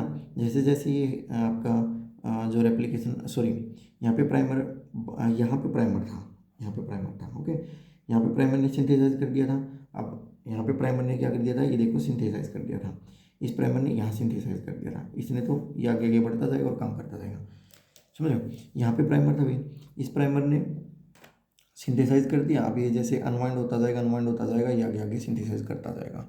तो यहाँ से हमें क्या समझने को मिल रहा है, यहाँ से समझने को ये मिल रहा है कि यहाँ से तो हमें मिल रहा है, क्या मिल रहा है, यहाँ से तो देखने को मिल रहा है कि ये जो है ये वाला स्टैंड ये कंटिन्यू सिंथेसाइज हो रहा है ना, कंटिन्यू सिंथेसाइज हो रहा है। तो इस स्टैंड को तो इन्होंने नाम दिया लीडिंग स्टैंड, इसको क्या नाम दिया, लीडिंग स्टैंड, लीडिंग स्टैंड। और ये जो स्टैंड है ये बड़ा जो डिसकंटिन्यूस वे में क्या हो रहा है, सिंथेसाइज हो रहा है, इस स्टैंड को इन्होंने बोला लैगिंग स्टैंड। ओके, तो सबसे पहले क्या हुआ, एक लीडिंग स्टैंड बना। लीडिंग स्टैंड कैसे बनेगा, जब ये वाला जो डीएनए है, ये वाला जो प्राइमर है, इसको रेगुलरली सिंथेसाइज करता जाएगा। लेकिन देखो इस प्राइमर ने इतना सिंथेसाइज कर दिया, लेकिन दोबारा से भाई दोबारा से ऐड हो गया प्राइमर, क्योंकि आगे रेप्लिकेशन फोल्ड हो गया, चला गया। ये हमारा क्या है, लैगिंग स्टैंड। और ये जो छोटे छोटे फ्रेगमेंट्स बने हैं, एक फ्रेगमेंट ये हो गया, एक फ्रेगमेंट ये हो गया, एक फ्रेगमेंट ये हो गया, एक फ्रेगमेंट ये हो गया, ये वाला जो फ्रेगमेंट है देखो, इन दोनों इन फ्रेगमेंट्स को हम बोलते हैं ओकाजाकी फ्रेगमेंट। ओकाजाकी, हमने अच्छे से पिछली वीडियो के अंदर देखा है कि ओकाजाकी फ्रेगमेंट केवल लीडिंग स्टैंड के ऊपर ही आपका बनता है, लीडिंग स्टैंड के ऊपर ही ओकाजाकी फ्रेगमेंट आपका क्या होगा, बनेगा। ओके, और ये देख ही लिया था भाई, यहाँ पे भी आरएनए पॉलीमरेज बाइंड हो जाएगा आके, यहाँ पे भी आरएनए पॉलीमरेज पहले बाइंड हुआ, इसने सिंथेसाइज किया, फिर यहाँ बाइंड करना पड़ेगा, यहाँ पे बाइंड था, है ना, अब यहाँ पे बाइंड करवाया था, अब यहाँ पे करवाना पड़ेगा। तो इस तरीके से हमारा ये कार्य होता है। ओके, तो ये हमने देखा किसका, RNA sorry DNA polymerase third का। ओके, अब समझने की बात ये है कि जो हमारा ये जो डीएनए पॉलीमरेज था, यहाँ पे जो प्राइमर है, प्राइमर ने अपना काम कर दिया, डीएनए को सिंथेसाइज कर दिया। अब इस प्राइमर को क्या करना पड़ेगा, हमें रिमूव करना पड़ेगा, है ना। इस प्राइमर को क्या करना पड़ेगा, रिमूव करना पड़ेगा। तो इस प्राइमर को रिमूव करेंगे भाई, देखिए कैसे, जैसे कि हमारा क्या है डबल स्टैंडर्ड, इसको हम इस तरीके से लिख देते हैं। ये हमारा क्या था, ओरी साइड थी, है ना, यहाँ पे प्राइमर है भाई, यहाँ पे भी प्राइमर है। ओके, यहाँ पे एक प्राइमर था, एक प्राइमर यहाँ पे था, एक प्राइमर यहाँ पे और एक प्राइमर यहाँ पे है। ओके, हमें पता है इन्होंने इस तरीके से सिंथेसिस किया था, ये इस तरीके से था, ये इस तरीके से था, इस तरीके से, इस तरीके से। ओके, ये ओरी साइड है, ओरी सी। तो अब ये जो प्राइमर है भाई, ये सारे प्राइमर जो लीडिंग और लैगिंग स्टैंड के ऊपर हैं, इन प्राइमर को हमें क्या करना पड़ेगा भाई, इन प्राइमर को क्या करना पड़ेगा, रिमूव करना पड़ेगा, है ना। क्या करना पड़ेगा, remove primer, removal of primer. और जो प्राइमर को रिमूव करने का कार्य करेगा वो हमारा होगा DNA polymerase, DNA polymerase third, DNA polymerase first. तो डीएनए पॉलीमरेज फर्स्ट, तो डीएनए पॉलीमरेज फर्स्ट, ये हमारा क्या है 5 स्टैंड है, ये हमारा क्या है 3 स्टैंड है, यहाँ पे 5 स्टैंड है, ये हमारा क्या है 3 स्टैंड है, 3 स्टैंड है सॉरी। तो यहाँ पे देखिए जो डीएनए पॉलीमरेज है वो एक्टिविटी शो करेगा 5 to 3 prime exonuclease, exonuclease activity. ये एक्सोन्यूक्लियस एक्टिविटी क्या होता है हम अच्छे से पीछे जान चुके हैं पिछले वीडियोस के अंदर, कि जो डीएनए जो पोलीमरेज फर्स्ट है वो आरएनए प्राइमर को क्या करता है, रिमूव करेगा 5 to 3 डायरेक्शन में। 5 to 3 देखो, 5 to 3, तो ये हमारा क्या 5 से 3 जा रहा है। इससे ये प्राइमर को इसको रिमूव करता जाएगा, इसको करता जाएगा, इसको करता जाएगा, ये भी 5 से यहाँ से ऐसे ऐसे इसको ये क्या कर देगा, रिमूव कर देगा। चलिए नेक्स्ट देखते हैं किस तरीके से रिमूव हुआ ये स्ट्रक्चर। Okay let's check. तो देखिए भाई यहाँ पे आपका वही इस तरीके से डबल स्ट्रैंडेड डीएनए था, ये हमारा क्या है और ही है। अब प्राइमर आपका रिमूव हो चुका है। ओके प्राइमर क्या हो चुका है आपका, रिमूव हो चुका है। तो केवल एक ये रह गया जैसे, और यहाँ पे आपका क्या रह गया, एक ये रह गया। किसका है ये, लैगिंग स्ट्रैंड का है। ओके ये किसका आपका, लीडिंग स्ट्रैंड का है। ये किसका आपका, लीडिंग स्ट्रैंड का है।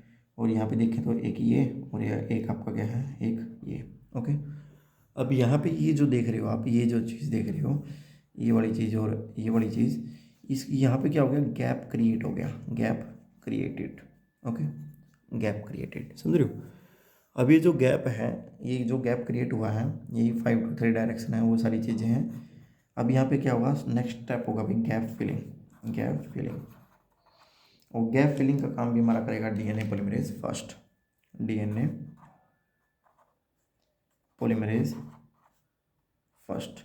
डीएनए पॉलीमरेज फर्स्ट ही गैप फिलिंग का कार्य करेगा। कैसे करेगा अभी, 5 to 3 प्राइम पॉलीमरेज एक्टिविटी। ये भी हम पिछली वीडियो के अंदर देख चुके हैं किस तरीके से क्या होता है ये। इस एक्टिविटी में बेसिकली क्या होगा, 5 to 3 प्राइम के अंदर यहाँ पे इस जगह पे के ऊपर, इस जगह के ऊपर नए नए न्यूक्लियोटाइड आपके ऐड होते जाएंगे। 5 to 3 प्राइम एक्सोन्यूक्लियस एक्टिविटी में, यही पॉलीमरेज एक्टिविटी में यहाँ पे नए नए न्यूक्लियोटाइड ऐड होते जाएंगे, और इस प्रकार से इसका जो चैन है उसका क्या हो जाएगा, सिंथेसिस हो जाएगा। समझ रहे हो, इस चैन का क्या हो जाएगा, सिंथेसिस हो जाएगा। ओके किस प्रकार से सिंथेसिस हुआ, चलिए वो देख लेते हैं। हम दोबारा से इसको करने की कोशिश करते हैं, देखते हैं। देखो सो लेट्स डू इट। वही double stranded DNA, okay origin of replications. तो ये इस प्रकार से हमारा ये तो सिंथेसिस था ही भाई, ये बड़ा, ये बड़ा, ये बड़ा, ये बड़ा है ना। ओके सॉरी ऐसे। अब यहाँ पे इन्होंने जो डीएनए पॉलीमरेज फर्स्ट था, यहाँ तक इन्होंने सिंथेसाइज कर दिया, इसने इसका यहाँ तक सिंथेसाइज कर दिया, इसने इसको यहाँ से और यहाँ तक ऐसे सिंथेसाइज इसका कर दिया। समझ रहे हो। चलिए तो मतलब इसने नए नए न्यूक्लियोटाइड यहाँ पे ऐड कर दिए। अब ये न्यूक्लियोटाइड ऐड तो हो गए, लेकिन ये क्या बाइंड नहीं हुए एक दूसरे के साथ, क्या हुए, बाइंड नहीं हुए। इनको बाइंड करने के लिए, फिर लाइगेट करने के लिए, बाइंड करने के लिए, लाइगेट करने के लिए हम यूज़ करते हैं DNA ligase. DNA ligase, DNA ligase, समझ रहे हो। अभी जो डीएनए लाइगेज है, डीएनए लाइगेज को बेसिकली या तो एटीपी चाहिए या फिर इसको चाहिए एनएडी। एटीपी बेसिकली यूकैरियोट और आर्की बैक्टीरिया के अंदर यूज होता है, और जो एनएडी है, एनएडी बेसिकली आपका यूज होगा किसके अंदर, बैक्टीरिया के अंदर। ये कन्वर्ट होगा किसके अंदर, पायरोफॉस्फेट के अंदर और एनएमएन के अंदर, nucleotide nicotinamide mono nucleotide I think, है ना, इसके अंदर। तो इस तरीके से होगा। तो जब भी ये जैसे भी होगा, अब इसको हम क्या करते हैं, इसको थोड़ा सा इस पोर्शन को क्या करते हैं, जूम करके देखते हैं, जूम आउट।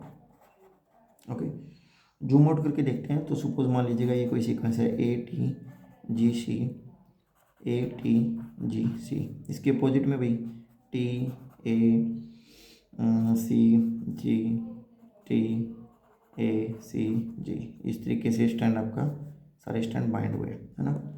इसके पास यहाँ पे क्या होता है आपका, इसके ऊपर होगा OH ग्रुप, इसके ऊपर क्या है, फॉस्फेट ग्रुप, है ना। अब OH और फॉस्फेट ग्रुप के बीच में क्या बन जाएगा, डाइएस्टर लिंकेज, डाइएस्टर या फॉस्फोडाइएस्टर, जिसको हम बोलते हैं डाइएस्टर या फॉस्फो डाइएस्टर बॉन्ड।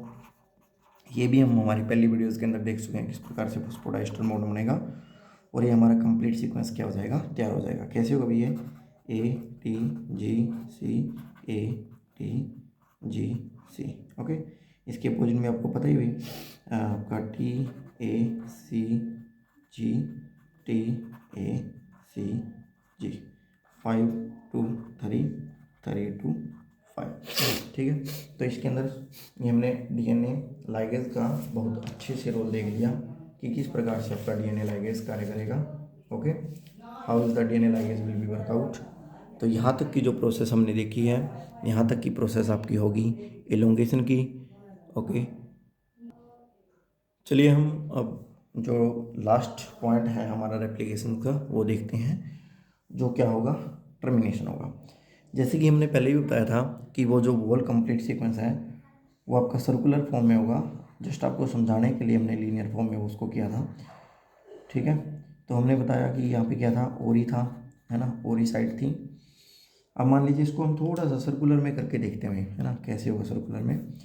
तो ये ओरी साइड क्या होगी, थोड़ी सी जैसे ओरी साइड थोड़ी सी ऐसे अनवाइंड होगी, है ना, यहाँ से भी ऐसे अनवाइंड होगी थोड़ी सी, और यहाँ से इस तरीके से आपका क्या होगा, डीएनए का सिंथेसाइज होगा, है ना, इस तरीके से डीएनए का क्या होगा, सिंथेसाइज होगा।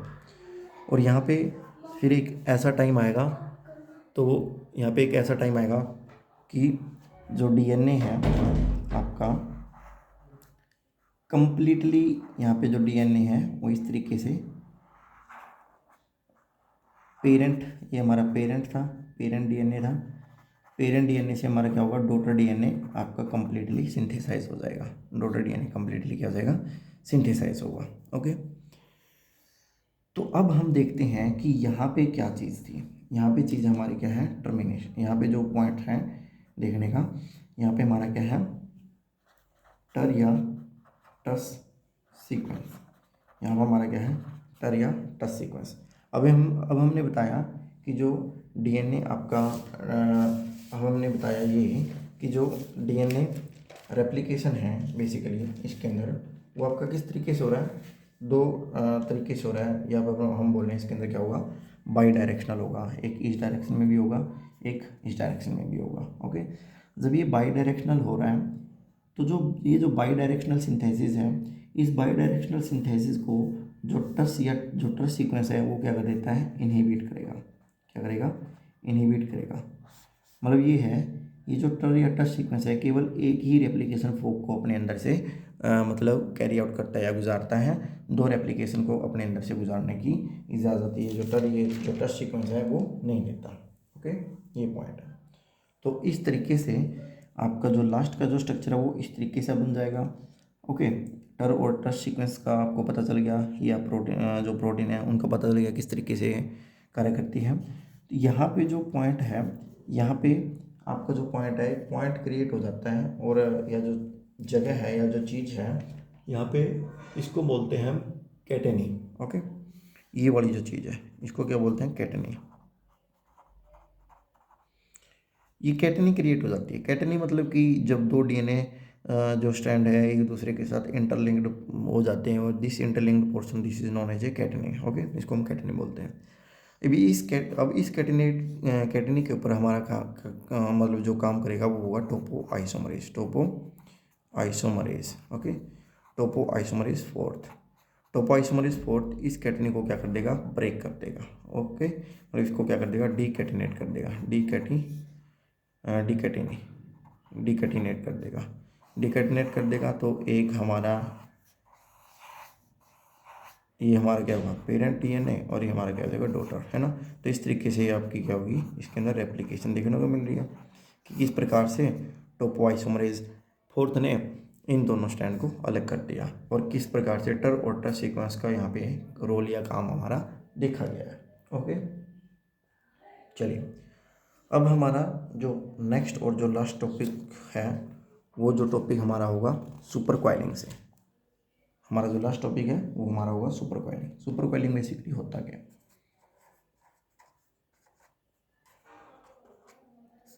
सुपर कॉइलिंग में समझिए क्या है कि जब हम व्हेनेवर जब हमारी प्राइमोस था, जो हमारा क्या था, प्राइमोस नहीं, जब हमारा हेलिकेज था। ओके, हेलिकेज क्या कर रहा था, डीएनए को जो डबल स्टैंडर्ड डीएनए है उसको क्या कर रहा था, सेपरेट कर रहा था। सेपरेट कर रहा था किसके अंदर, सिंगल स्टैंडर्ड डीएनए के अंदर। ओके, सिंगल स्टैंडर्ड डीएनए के अंदर। तो ये हमारा क्या था, मान लीजिए ये डबल स्टैंडर्ड डीएनए था, डबल स्टैंडर्ड डीएनए के अंदर इसने इसको सेपरेट किया सिंगल स्टैंडर्ड डीएनए के अंदर। ओके, ऐसा होने के कारण, बार बार इसको ऐसा सेपरेट करने के कारण यहाँ पे क्या हुआ, यहाँ पे क्या हुआ, बहुत एक कॉइल्ड स्ट्रक्चर क्रिएट हो जाता है, एक बहुत ज़्यादा कॉइल्ड स्ट्रक्चर क्रिएट हो जाता है। और ये जो कॉइल्ड स्ट्रक्चर है वो देखिए किस प्रकार से होगा, इस प्रकार से होगा, है ना। इसको हम इस तरीके से देखते हैं, ये कॉइल्ड स्ट्रक्चर आपका इस तरीके से दिखाया जा रहा है ना। बहुत ज़्यादा क्या हुआ, कंडेंस्ड क्या होगी, ट्विस्टिंग या फिर कॉइल्ड आपका स्ट्रक्चर दिखाई दे रहा है, कॉइल्ड स्ट्रक्चर दिखाई दे रहा है। और इसी कॉइल्ड स्ट्रक्चर को क्या बोलते हैं, सुपर कॉइलिंग। इसी को क्या बोलेंगे, सुपर कॉइलिंग।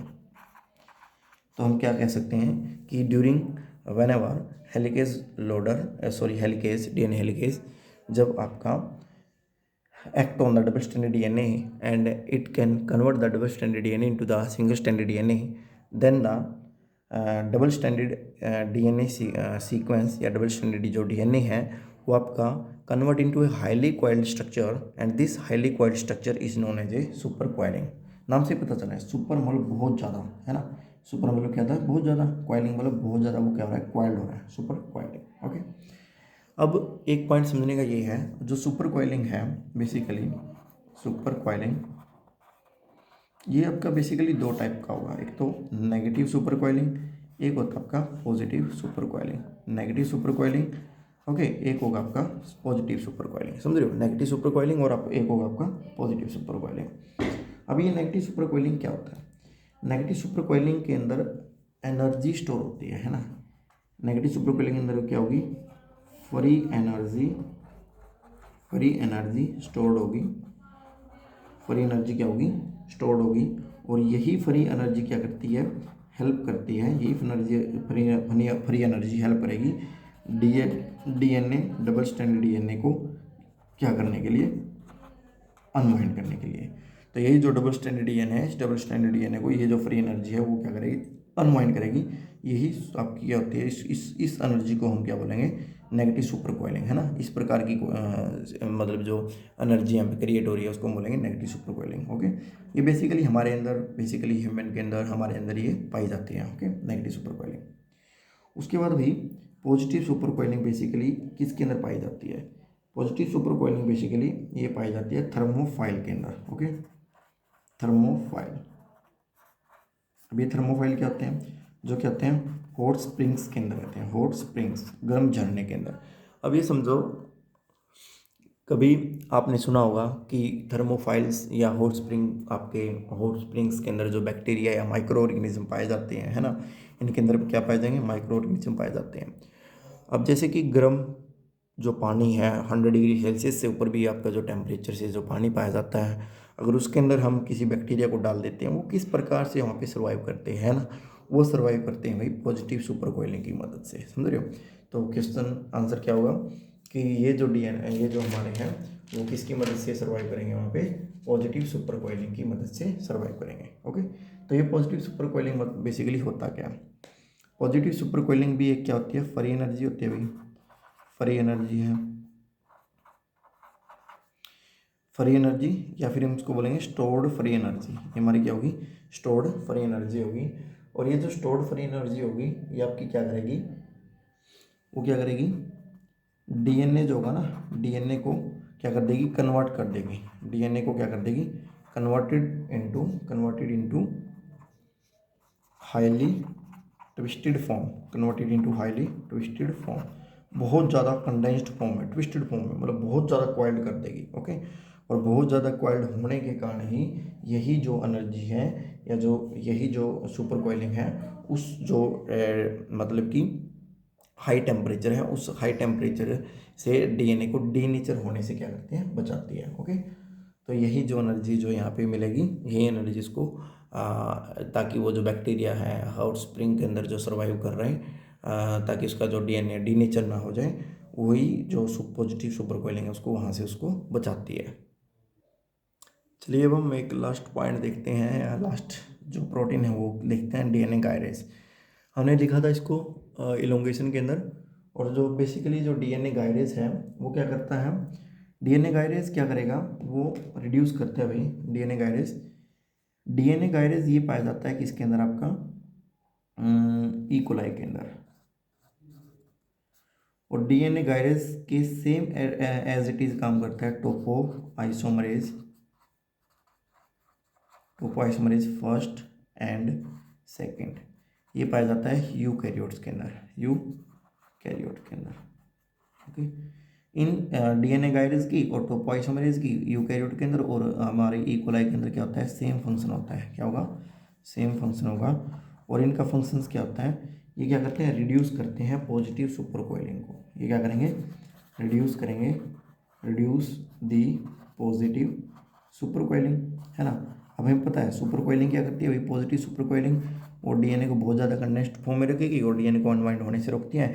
लेकिन जैसे ही हम डीएनए गाइरेज लगा देते हैं, डीएनए गाइरेज क्या करेगा, जो पॉजिटिव सुपर कोइलिंग है उसको क्या कर देगा, ख़त्म कर देगा, या क्या कर देगा, रिड्यूस कर देगा और इंड्यूस करेगा। और क्या करेगा, इंड्यूस करेगा किसको, इंड्यूस करेगा नेगेटिव सुपर कोइलिंग को, है ना। इंड्यूस क्या करेगा, नेगेटिव सुपर कोइलिंग को, ओके। अब डीएनए गाइरेज के बारे में कुछ मोटे मोटे पॉइंट्स समझ लेते हैं। डीएनए गाइरेज क्या है, ओके। तो डीएनए गाइरेज जो है सबसे पहले फर्स्ट जो टाइम है, फर्स्ट टाइम जो ये क्या किया गया, डिस्कवर्ड बाय एक साइंटिस्ट हुए हैं जिनका नाम है मार्टिन गैलर्ट। तो जो मार्टिन गैलर्ट हैं, डीएनए गाइरेज को इन्होंने क्या किया, खोजा था। कहाँ से खोजा था भाई, ई कोलाई से। तो ई कोलाई सेल से डीएनए गाइरेज को जो मार्टिन गैलर्ट है इसने इसको खोजा था, ओके।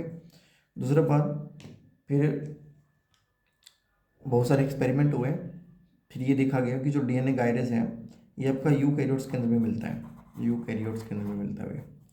यूकैरियोट में मिलेगा किसके अंदर भाई, प्लाज्मोडियम फाल्सीपैरम। हमें पता है प्लाज्मोडियम फाल्सीपैरम क्या है, ये मलेरिया कोजिंग आपकी एक साइड वो है, स्ट्रेन है, okay. Malaria causing protozoan strain है, ओके। उसके अंदर भी हमारा डीएनए गाइरेज मिलता है, ओके। उसके बाद क्या है, जो डीएनए गाइरेज है, डीएनए गाइरेज जो होगा वो एटीपी डिपेंडेंट होगा। वो क्या होगा, ATP dependent, okay, ATP dependent है। डीएनए गाइरेज क्या करेगा भाई, जो पॉजिटिव सुपर कोइलिंग है, पॉजिटिव सुपर कोइलिंग इसको किस में कन्वर्ट कर देगा, नेगेटिव सुपर कोइलिंग में, okay, with the help of ATP. जब हम इसके अंदर एटीपी डाल देंगे तो पॉजिटिव सुपर कोइलिंग को नेगेटिव सुपर कोइलिंग में बदल देगा, ओके। एक पॉइंट ये हो गया। नेक्स्ट पॉइंट हम ये देखते हैं भाई, जो डीएनए गाइरेज है वो टेट्रामेरिक होता है, टेट्रामेरिक है। और इसके अंदर ये टू डिफरेंट सब यूनिट से मिलकर बनता है, दो डिफरेंट सब यूनिट से मिलकर ये बनता है। और ये जो दो डिफरेंट सब यूनिट है, एक तो तब का गायरेज ए, ओके। एक तो हमारा क्या है, गायरेज ए है। अब ये जो गायरेज ए है ये क्या करेगा, जो जहाँ से सुपर कोइलिंग है उसको क्या करेगा, कट करके, और जो सुपर कोइलिंग से कट करके उसको हटा के और डीएनए को क्या कर देगा, रीजॉइन दी डीएनए को क्या कर देगा, रीजॉइन कर देगा। तो डीएनए गायरेज का ए का ये काम है। उसके बाद है डीएनए गायरेज बी का क्या काम है भाई, ये जो डीएनए गायरेज बी है ये क्या करेगा, फ्री एनर्जी देगा, है ना। फ्री एनर्जी देगा किसको, गायरेज ए को, ठीक है, by the hydrolysis of ATP, okay. ATP को हाइड्रोलाइसिस करके डीएनए गायरेज ए को एनर्जी देगा, डीएनए गायरेज कट कर देगा सुपर कोइलिंग को और दोबारा से उसको रीजॉइन कर देगा, ओके। ये बेसिकली किसका फंक्शन है भाई, DNA gyrase, okay, DNA gyrase का। अब हम हायर क्लासेस के अंदर देखने को मिलेंगे कि अगर हमने डीएनए गायरेज के फंक्शंस को रोकना है या पॉजिटिव सुपर कोइलिंग को बढ़ावा देना है या उसको इंक्रीज करना है, तो हम क्या कर सकते हैं, उसको डीएनए गायरेज को इनहिबिट कर सकते हैं, रोक सकते हैं। तो कुछ इनहिबिटर होते हैं भाई डीएनए गायरेज के, जो उसको इनहिबिट करते हैं। उन इनहिबिटर के जो नाम है वो भी इंपॉर्टेंट है, वो देख लेते हैं कौन कौन से हैं, ओके।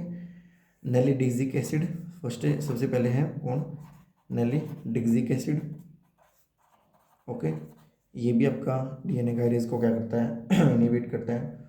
दूसरा है आपका है नॉरफ्लोक्सेसिन, नॉरफ्लोक्सेसिन। ओके, दूसरा आपका सिप्रोफ्लोक्सेसिन,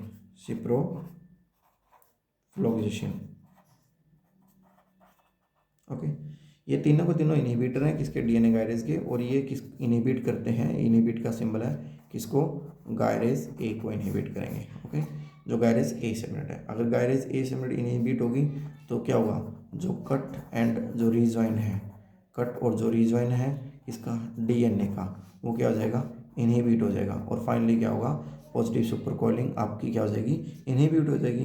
ओके, पॉजिटिव सुपर कॉइलिंग आपकी इनहिबिट होगी तो क्या होगा, बिल्कुल पॉजिटिव सुपर कॉइलिंग आपकी नहीं होगी। ओके, चलिए उसके बाद क्या है, एक प्रोटीन और है या फिर एक जो इनहिबिटर और है इसका, वो है नोवोबायोसिन। नोवोबायोसिन क्या करेगा, ये इनहिबिट करता है इसको, गायरेज बी को। गायरेज बी इनहिबिट हुआ तो जो एटीपी है, एटीपी सिंथेसिस या नहीं होगा, एटीपी सिंथेसिस नहीं होगा तो जो गायरेज ए है, गायरेज ए फंक्शन नहीं करेगा। गायरेज ए अगर इनहिबिट हो गया तो वही दोबारा से कट और रीजन नहीं होगा, डीएनए कट और रीजन नहीं होगा तो हमारा पॉजिटिव सुपर कॉइलिंग को इनहिबिट नहीं कर पाएंगे और हमारी नेगेटिव सुपर कॉइलिंग हमारी इंक्रीज नहीं होगी। ओके फ्रेंड्स, तो ये हमारा आज का टॉपिक था जिसके अंदर हमने अच्छे से डीएनए रेप्लिकेशन इन यूकैरियोट के बारे में, सॉरी प्रोकैरियोट के अंदर या प्रोकैरियोट के बारे में स्टडी किया। ओके, आई होप आपको वीडियो पसंद आया होगा। Thanks for watching.